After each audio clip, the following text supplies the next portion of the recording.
Hello, my name is Josh, and I'm a watchaholic.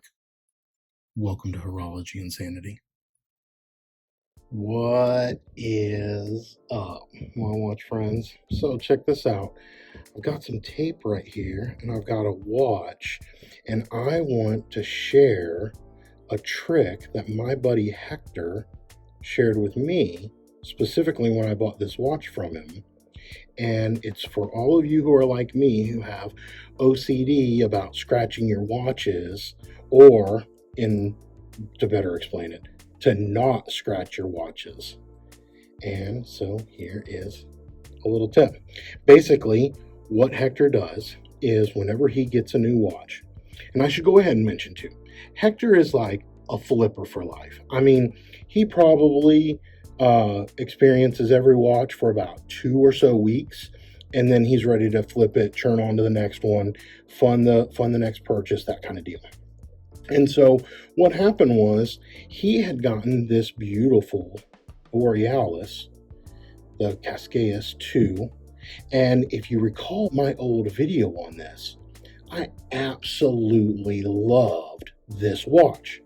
But I didn't get in on the pre-order of them, and so I just kind of had to keep an eye out on the secondary market. But they really, at least when I was looking before, hadn't even come out yet. So slowly but surely, I think they started to trickle out. Hector got this one, and he offered it to me. And of course, I snatched it up immediately. So this is actually for my personal collection because I liked it so much. I love that dial and everything about this. So yeah, this is mine. But here's the cool thing about it.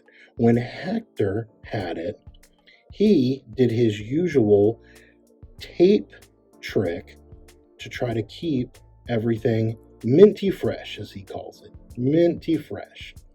And so I talked to him a little bit. Basically, he just uses regular old Scotch tape. He did say if the clasp is too big, he'll sometimes use this kind of like bigger packing tape.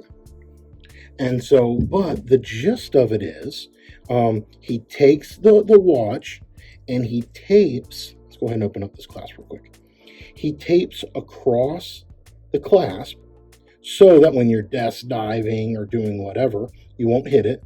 Now, if I zoom in tight, you'll notice that he cuts it very carefully so that it lines up with whatever the lines of the clasp or bracelet like linkages.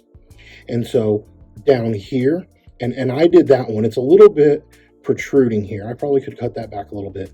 But when it comes to your links down here being up in the class, you'll see here that this Borealis has a ton of micro adjust. I'm way up here, right on the third one in. And so I have a bunch of links under here that tuck, but this will keep them from getting scratched on the back of the clasp. Like I said, this right here, I probably could have gone a couple mil shorter right here. But I've got that taped up. This is what he had done, and I left it on there because I thought it was fantastic. And then the other piece where he does it is right back here. You'll notice that this clasp, when it comes back, could hit. So what he did was he took a very small piece of tape and put it across that center link, almost where it's not even noticeable. And that allows then for that to hit without it. Now, you could tape up other stuff. So, for example, I know that before he does strap changes, he tapes the back of the lugs. And that'll be no different than what you'll see other guys do when they, for example, whenever they try to pop a bezel or change a bezel, they'll tape right here so that they don't mar the front of the lug. And so that's a common occurrence. But anyway, I just wanted to share that tip with you. So if you haven't seen my what I think is funny video with Woody and how I tuck my arm usually so that I don't get any scratches on my watch, then check that out. But this will kind of be a follow-up to that one. And it really is just Hector's taping tricks. And yeah, the good news is if you ever buy a watch from Hector, you can trust him when he says that it's minty fresh, because of these little tips and tricks that he uses. So, anyway, until we talk again, my friends, please remember what really matters, and that's not watches, but that it is maybe not scratching your watches.